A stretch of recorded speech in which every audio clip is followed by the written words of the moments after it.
모든 날 마지막에 아들로 우리에게 말씀하셨으니 이는 이 아들을 만유의 후사로 세우시고 또 저로 말미암아 모든 세계를 지으셨느니라.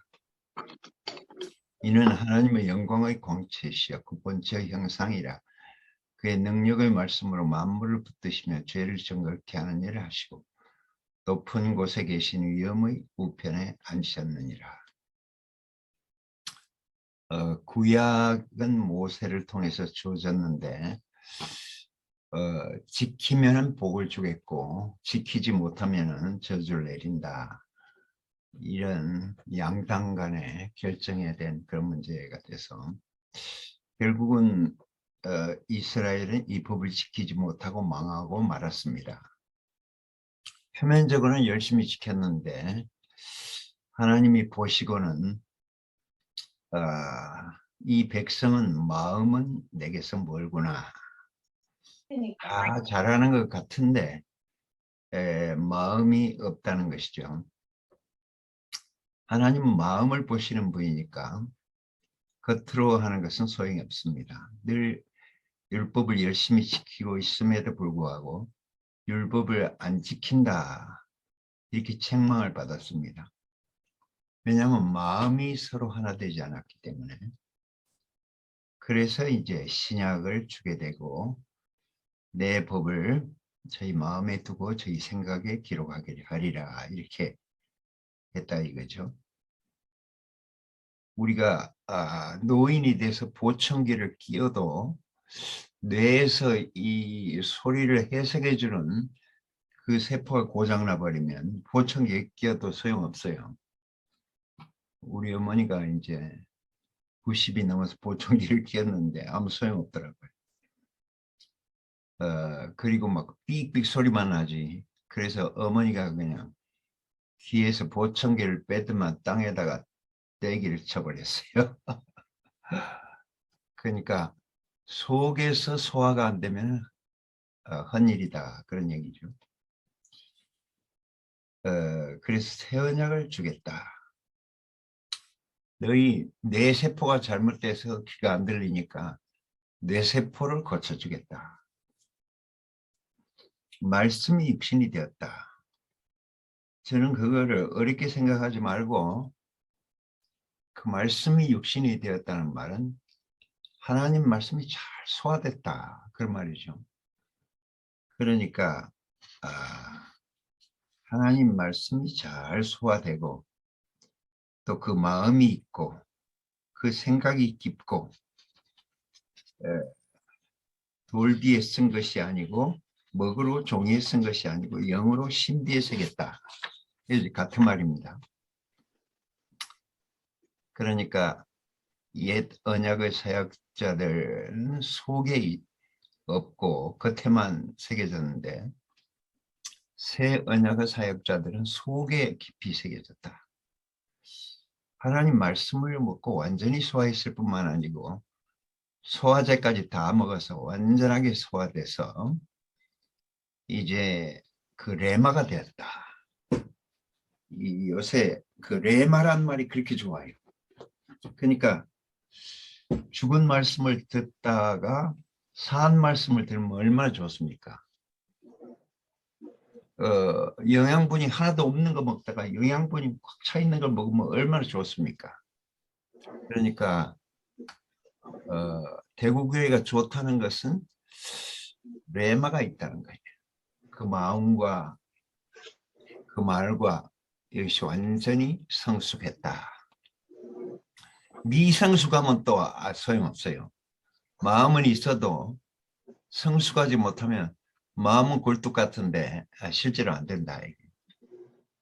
그러니까 레마는 완전히 성숙해진 데서 나온 말씀이죠. 하나님과의 관계도 성숙되어 있고 사람들과의 관계도 성숙되어 있고 그 사람의 인격도 성숙되어 있고 모든 게 이렇게 수확할 때가 딱 되면은 모든 게 다 완벽하게 준비가 되잖아요. 그러니까 수확하고 추수한다는 것은 너무 행복한 거죠. 기독교는 어디에서 빗나가냐면은 새 언약으로서 자기 신비에 새겨진 걸 전한 것이 아니고 밖에 있는 책을 전했다. 경전화하고 교리화해서 그게 곁길로 가기 시작하고 이 영 변질이 돼버렸다. 그러니까 새 언약을 모르는 사람이 거의 뭐 90%가 넘어요. 그러니까 예수를 믿기는 믿는데 예수를 모르고 믿는 거죠. 소경이 믿는 거. 그러니까 어린 양을 예수로 바꾸기는 바꿔놨는데 도로 빗나가 버렸다. 그러니까 이게 다 사탄의 장난입니다. 알맹이는 쏙 뽑아 먹어버리고 껍데기만 남았다. 그런 거 마찬가지죠. 씨를 심으면 계속 또 알맹이가 나오고 알맹이가 나오는데 알맹이를 다 파먹어버리면 어떻게 되겠어요? 아주 심각한 방해자가 나온 거죠. 그러니까 예수 믿는데 알맹이는 그냥 쏙 빠져나가 버렸으니까, 눈은 쏙 빠져나가 버렸으니까 소경이 돼버렸다. 우리 목사님 그 조기 잡수는 거 보면 제일 먼저 눈을 먼저 잡수더라고. 왜 눈을 먼저 잡수는겨? 하니까 눈 속에 그 모든 좋은 게 다 들어있대요. 그래서 눈부터 빼먹더라고요. 그래서 그 다음부터는 저도 이제 그 해봤는데, 싱싱한 것 같으면 괜찮은데 싱싱하지 않은 건 눈 먹으려고 하면 좀 그래요. 그 핵심, 그러니까 학생이 우등생이 되려면 핵심 파악을 잘해야 되죠. 국어 공부에서도 그렇잖아요. 전체의 대광, 문단 나누기의 핵심 파악. 이게 이제 그 문장을 잘 해석하는 건데 핵심을 놓쳐버렸다. 그러면 말짱한 일이죠. 하나님과 우리 사이에도 딱 그 접점이 있어요. 딱 만나지. 어디서 만나지냐? 핵심에서 딱 만나지. 그러니까 거기에서 만나줘야지. 딴 데서 만나면 주변적인 게 돼버려요. 니고데모는 아주 주변적인 거 많이 하는데 핵심을 놓쳐버렸어요. 그 생명, 그 DNA, 유전인자는 없고 그 주변만 있으니까 어떻게 되겠어요? 그래서 너는 거듭나야 된다. 이렇게 했죠. 내라고 하는 씨로 새로 농사를 시작해야 된다. 그러니까 니고데모는, 아니 내가 이스라엘의 선생이고 아주 지도자고 나는 천재인데, 아니 내보다 다 쓸어버리고 새로 시작하라고요? 이야, 말도 안 돼. 이렇게 하고 가버린 겁니다. 그러니까 이 하나님의 핵심과 우리의 핵심이 딱 맞아져야 되겠죠. 어제도 우리가 이제 영어 순모임을 하면서 서로 교통을 했어요. 왜 하나님이 사람을 지었노? 이제 제가 물어봤어요. 그러니까 뭐 이래 대답하는 사람, 저래 대답하는 사람. 하나님이 왜 사람을 지었는가? 하나님이 괴로워서 견딜 수가 없어요. 뭐가 괴로우셨나? 사탄이 밤낮을 송사해요. 뭐라고 송사합니까? 당신의 창조의 핵심은 사람인데, 사람들이 저 모양인데 당신의 창조는 실패했습니다. 사람들 한번 보세요. 뭐 온전한 사람이 어디 있는가? 이렇게 계속 하나님을 찔러요. 하나님 괴롭잖아요. 그래서 내 종 욥을 봐라, 이렇게 한 것입니다. 네가 사람이 다 실패했다고 하는데 내 종 욥은 실패한 게 아니야. 그렇게 얘기를 했습니다. 그래요? 한번 내가 가서 시험을 해볼까요? 좋다, 시험을 해봐라. 그래서 첫째 시험, 둘째 시험, 셋째 시험을 했잖아요. 그 욥기라고 하는 것은 창세기보다 더 먼저 있는 책입니다. 왜냐하면 창세기는 기록된 책이라고 할 수 있다면 욥은 구전 문학이에요.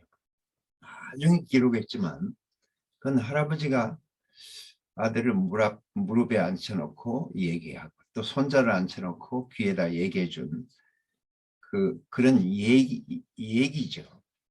그런데도 가장 오래됐기 때문에 가장 진합니다. 성경 어디에도 하나님과 사탄과 사람의 관계를 그렇게 아주 명쾌하게 그려놓은 데가 없어요. 그러니까 왜 하나님이 사람을 지었는가? 답이 거기에 있습니다. 우리의 상대로 우리의 모양대로 사람을 짓고 그거는 좀 이해하기 힘들어요. 근데 욥기를 읽으면 명쾌하죠. 하나님 너무 괴로워. 사람 창조가 실패했다고 하니까. 하나님 창조의 핵심이 사람 창조인데 사람이 실패하면은 하나님 모든 게 다 실패입니다. 그래서 이제 욥이라는 사람이 시험을 받았는데 불이 내려가 다 죽이고 태우고 다 없애버리고 마누라하고 자기만 남았어요. 그러니까 그 마누라가 자식도 다 죽고 다 불타버리고 이제 우리 둘만 남았는데 하나님을 저주하고 자살해라 이렇게 했어요. 그러니까 욥이 이 어리석은 여자야. 우리가 빈손으로 왔다가 빈손으로 가는 것이고 하나님이 주셨다가 다시 가져가셨는데 나는 하나님을 찬양해야지. 감사하다고 찬양을 해야지. 왜 저주를 해? 그리고 저주를 하지 않음으로써 하나님의 깃발을 촥 들어준 거죠. 푸른 깃발을. 사탄은 붉은 깃발. 하나님은 푸른 깃발. 그 푸른 깃발을 탁 들어서 하나님이 승리했어요. 그래 어떻더노? 네가 시험해 보니까 어떻더노? 아니요. 한 번 더 시험이 또 더 남아 있습니다. 그래 이번에는 병을 줄 것입니다. 그러나 생명은 내게 속한 것이니까 목숨은 뺏지 마라. 딱 그렇게 얘기를 합니다. 그래서 이제 문득명을 줘서 막 진물이 나고 막 벅벅 긋고 이러고 있었는데 그러고도 하나님을 저주하지 않았대요. 욥이 대단한 사람이죠. 근데 이제 세 번째 시험은 뭡니까? 친한 친구들이 와서 밤낮 없이 죄를 고백해라. 무슨 벽장에 숨겨둔 죄가 있느냐. 서양 속담에 벽장 속에 해골이 들어있다 하는 말이 있는데 네가 무슨 죄를 숨기고 있냐. 나 죄 지은 적 없는데 이러니까 아니 땡 굴뚝에 연기가 난단 말이가. 그래서 죄 지은 게 없다고 하는데도 계속 새 친한 친구가 와서 아주 그냥 아침 점심 저녁에 와가지고 계속 괴롭히는 거야. 거기에서 이제 욥이 손을 들어버렸어요. 그리고 자기가 난 나를 저주했다. 난 나를 저주하면 부모를 저주하는 것이고 부모를 저주하면 하나님을 저주하는 것이다. 그래서 하나님이 막 구름 위에서 경로해가지고 막 욥한테 뭐라고 그랬어요. 그래서 막 네가 뭘 안다고 그러느냐. 네가 막 창조할 때 기초를 놓을 때 네 거기 있었느냐. 네가 악어의 코를 끼울 수 있느냐. 막 하나님 말하니 아이고 욥이 내가 귀로도만 들어왔는데 이제는 얼굴로 뵙습니다. 아이고 내가 큰 죄를 지었습니다. 옷을 찢고 죄를 온몸에 뿌리고 베개를 하니까 됐다. 다음 때 그러지 마. 이러고는 복을 2배로 줬다고 하잖아요. 아들이 7명인데 14명으로 주고 뭐 양은 배로 주고 뭐 낙타 소를 배로 주고 그렇게 축복해서 행복하게 살았다. 이런 얘기 아닙니까? 그러니까 하나님이 괴로운 것은 그 사람의 창조가 실패했다는 것. 그리고 사탄이 송사한다는 것. 이걸 이제 해결해야만 다 해결되는 거예요. 내 문제를 해결한다고 해결되는 게 아니고 하나님의 괴로움을 먼저 해결해 줘야 돼요. 그렇게 하기 위해서는 먼저 사람 속에 하나님 마음이 싹 들어와서 소화되고 그리고 온몸이 퍼져서 그렇게 살아야 된다 이것이죠. 입으로만 그렇게 소용없고 그 존재가 하나님을 향해서 열려 있어야 된다. 그래서 우리 목사님 그 이메일이 오픈 도어잖아요. 항상 하나님께 내가 열려 있다. 주여 언제든지 말씀하소서 내가 그대로 듣겠습니다. 그러니까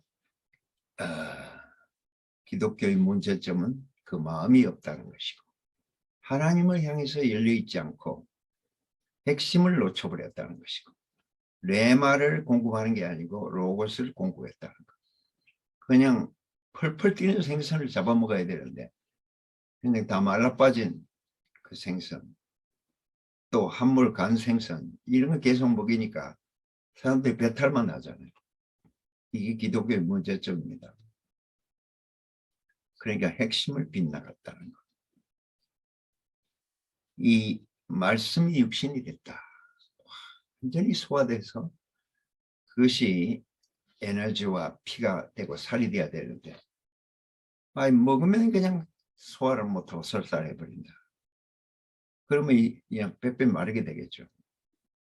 그러니까 우리 집사람 이 과민성 대장 증후군이라고 해서 1년에 몇 번씩 설사를 몇 달씩 해요. 그러고 나면 뼈만 남습니다. 그래 이제 나오면 또 살이 싹 다시 찌고 이제 그 대장이라는 게 진짜 이거 건강의 중심이라는데 그러면 한약을 먹다가 영약을 먹다가 그게 맨날 이제 고생을 해요. 소화가 제대로 안 된다. 흡수가 제대로 안 된다. 그러면 하나님 말씀을 먹어도 소용없잖아요. 그러니까 이 인도자들부터 소화를 못 시킨다. 그러면 밑에 사람은 보나마나 하죠. 뭐 대학 중에 가나마나 대학이 있고 뭐 영화 중에 보나마나 영화가 있다 하던데 그 아무 소용이 없다 이 말이죠. 쓸모가 없다. 그러니까 예수님만 그렇게 돼서는 안 되고 우리가 다 하나님 말씀을 골고루 먹고 골고루 소화하고 또 그 에너지로 바꿔서 그 힘을 발휘해야 되겠죠. 그리고 사탄과 싸워야 되겠죠. 왜 우리가 창조됐습니까? 하나님을 표현하려고. 하나님 왜 표현합니까? 사탄을 이기기 위해서. 사탄의 나라를 파괴하고 그리고 이 땅에 하나님 나라를 건축하기 위해서 그래서 이게 말씀 육신이 돼야 돼요. 하나님 말씀을 먹어야 돼요. 지금 우리 교회에 막 주장하는 파가 있고 막 이런데 그 입으로 주장한다고 되는 것은 아니에요. 삶으로 그리고 그 관계로 교회 단체로 그렇게 돼야지 막 목에 핏대 올린다고 그게 됩니까? 그게 이제 좀 더 나이가 들면 자기들도 다 알겠지. 그러니까 아름다운 관계가 사실 제일 중요한 거죠. 레마가 제일 중요하고 새 언약이 가장 중요하고 이 체질화되는 게 가장 중요하고 마음만 있다고 또 되는 게 아니에요. 체질화가 돼야지. 그 체질 속에서 그 마음이 나고 마음 속에서 그 행위가 나오니까 그 삶이 나오니까 그러니까 이 말씀이 육신이 된 것이 보편화되고 확대 재생산돼야 되지. 입체적으로 우리가 돼야 되지. 평면적으로 돼서는 소용없다. 그러니까 하나님과 그 백성이 서로 마음이 안 맞으면 온전한 나라가 될 수가 없다. 마음이 같아야 온전한 나라가 되죠. 그러니까 베드로는 얼마나 믿음이 좋고 신실한 사람입니까? 그럼에도 불구하고 나는 저 사람을 도무지 모르겠다. 그게 뭐 겁이 나서 도망간 게 아니고 도무지 알 수가 없으니까. 그 전에 있던 그 사람은 어디 가버리고 딴 사람이 돼버렸으니까. 너무 실망했으니까. 그래서 그냥 물고기 잡으러 가버린 거죠. 그러니까 겟세마네까지는 따라갔는데 거기서 그냥 잠이 들어버리고 골고다까지는 못 가요. 그러니까 죄라는 것이 뭐냐? 하나님과 함께 살 수 없다는 게 죄예요. 하나님과 같이 걸을 수 없고 하나님과 같이 밥을 먹을 수가 없고 하나님과 함께 살 수가 없으니까 그게 사실은 빗나가는 것이고 죄인 거죠.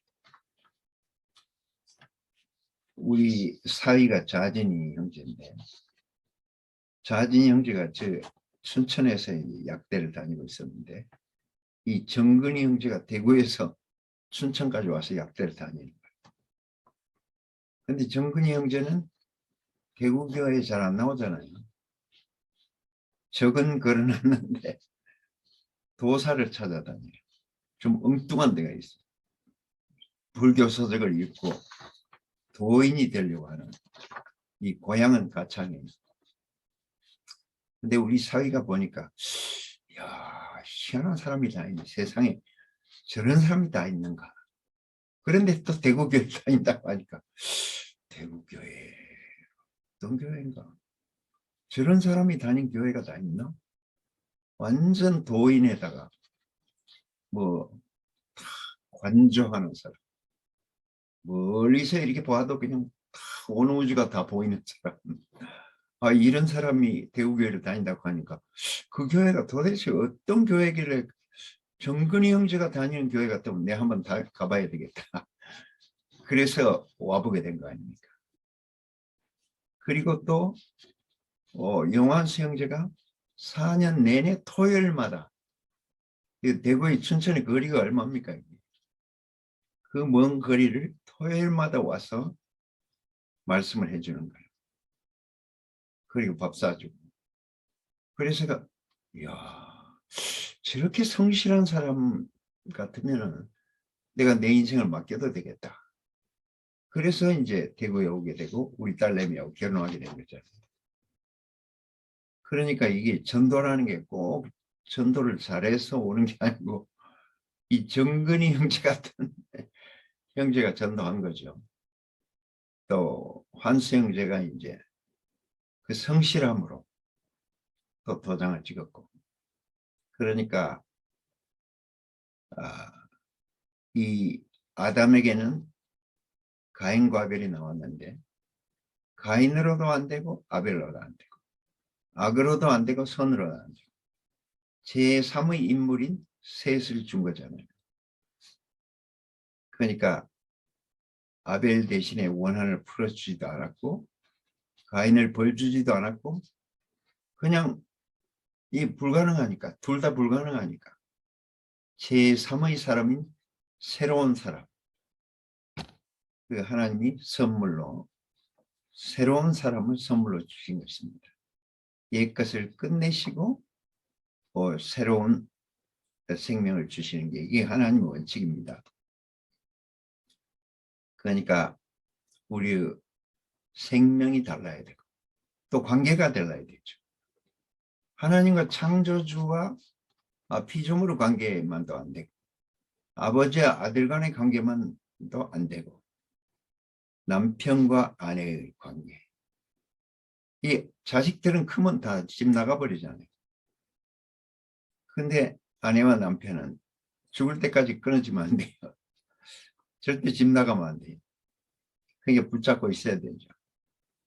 아무리 뭐 싸워도 붙잡고 싸워야 되고 그러니까 계속 붙잡지 않으면 그냥 호랩이 돼버리고 끝까지 갈 사람은 부부간입니다. 마지막까지. 그러니까 하나님과 우리의 관계가 문제가 있어도 하여간 끝까지 운명으로 붙잡고 있어야 돼요. 이게 새 언약입니다. 그러니까 목사님이 연애만 하면 안 되고 결혼한다는 말은 우리가 운명으로 결탁돼야 되지. 한 마음으로 결탁되고 노선으로 결탁되고 체질로 결탁돼야 되지. 표면적인 관계는 안 된다. 사실은 뭐 피조물과 창조주의 관계 아버지 아들의 관계, 이 굉장히 깊은 관계에도 불구하고 그걸로 부족하다. 그러니까 부부간은 동등도 아니고 부부간은 서로 반쪽이 서로를 절대적으로 필요하는 이 관계이기 때문에 하나님과 우리의 관계도 그래야 되고 교회와 우리의 관계도 그래고 형제와 자매의 관계도 형제가 없으면 내가 없다. 그래서 나는 형제를 절대적으로 필요하다. 이게 정말 아름다운 그런 고백이에요. 성숙한 고백이죠. 그러니까 남편과 아내로 이렇게 안다는 것은 얼마나 감사한 일입니까? 그보다 더 바람직한 일이 없잖아요. 이게 새로운 세계입니다. 꿈에도 생각지 못할 우리가 어떻게 하나님 배필이 됩니까? 그런데 예수 안에서 그렇게 됐다는 것이죠. 운명으로 결탁됐다는 것이죠. 왜냐하면 우리가 지면 하나님이 져버리니까. 사탄 앞에서 지면 안 되잖아요. 사탄 앞에서 아담이 짐으로써 온 세상이 문제의 투성이가 되어버렸어요. 사탄을 못 들어오게 해야 돼요. 발도 못 붙이게 해야 돼요. 그래서 예수님은 십자가를 지신 거죠. 그래서 12진주문은 사실은 12십자가입니다. 그래서 사방에 십자가가 있기 때문에 사탄이 들어올 수가 없어요. 사탄이 제일 싫어하는 게 십자가니까. 사탄의 십자가를 통과하면 사탄이 아니야. 도로 천사로 돌아가니까. 그러니까 새 예루살렘은 사탄이 들어올 수 없는 것이다. 이게 새 언약이다. 새 세상에 필요한 법이죠. 옛 예루살렘에 필요한 법이 아니고 새 예루살렘에 필요한 법이 우리에게 선포됐기 때문에 그 새 언약을 들을 때 너무 좋아요. 이건 세상에 없는 거니까. 이것은 레마니까. 살아있고 움틀거리고 시원하게 흘러가는 그 레마. 레마의 강물이 교회 한 중심을 흐르고 있기 때문에 모든 표면적인 것들을 다 씻어나가버리죠. 그래서 이 이면에서 존재 깊이에까지 우리가 하나님과 완전히 하나 됐다는 것은 얼마나 감사한 일이에요. 그냥 겉에만 바른 게 아니고 속에까지 막 기름을 완전히 발랐어. 기름이 넘치는 세계로 왔기 때문에 우리의 기쁨을 세상이 못 뺏어가죠. 그 기쁨의 질이 진하고 깊고 넓고 입체적이기 때문에 우리가 예수를 제대로 소화해야 되겠죠. 요새는 뭐 소화제가 뭐 삼중 소화제가 나왔던데 위에서 한번 소화되고 가운데서 한번 마지막에까지 소화가 완벽하게 되는 뭐 무슨 다원이라고 하든가 그런 소화제가 한번 저도 한번 실험을 해봐야 되겠어요. 뭐든지 하여간 삼중으로 복합적으로 방수 처리하는 것도 7중 방수를 해야 된다고 하잖아요. 미국에 하면 집이 다 목재 건물이기 때문에 이 방수가 잘못되면 썩어버립니다. 그러니까 화장실을 7중 방수를 한다니. 그러니까 막 철망을 씌우기도 하고 비닐을 입히기도 하고 방수액을 뿌리기도 하고 온갖 막 방수를 총동원 해가지고 이 화장실을 그냥 쏴버려요. 그러니까 목재 건물인데도 나무가 안 썩죠. 대구교회도 마찬가지로 이렇게 7중 방수를 해야 돼요. 이 세상과 사탄이 못 들어오게. 입구에는 십자가를 세워놔야 되고 또 생명을 진액으로 다 발라야 되고 또 세상과 다른 점 그걸 막 확실하게 막 떡칠을 해놔야지 세상이 못 들어오지. 야채하면 세상이 들어오고있죠. 그러니까 그래도 들어오면 또 발 씻어야 되고 목욕해야 되고 샤워해야 되고. 그래서 교회에는 세상이 1.1억이 더 있으면 안 돼요. 그러니까 사탄은 어쩌든지 우리의 분열을 시키려고 하고 관계를 어긋나게 하고 또 하나님 속으로 깊이 못 들어가게 하는 근원적인 아주 원수입니다. 그러니까 우리가 하나님을 표현한다는 말은 사탄을 이기고 하나님의 소원을 이루어드린다는 뜻이기 때문에 그냥 뭐 표현한다고 하니까 뭐 간증만 하면 되는가, 그건 아니에요. 그러니까 우리를 입체적으로 받아들이기 시작하는 존재와 운명까지 막 하나 되기를 원하는 하나님 마음을 우리가 이 아침에도 묵상하게 됩니다. 주님을 찬양합니다. 아멘. 아멘. 아멘. 아멘. 제일 크게 하신 분 먼저 하시죠. 아멘.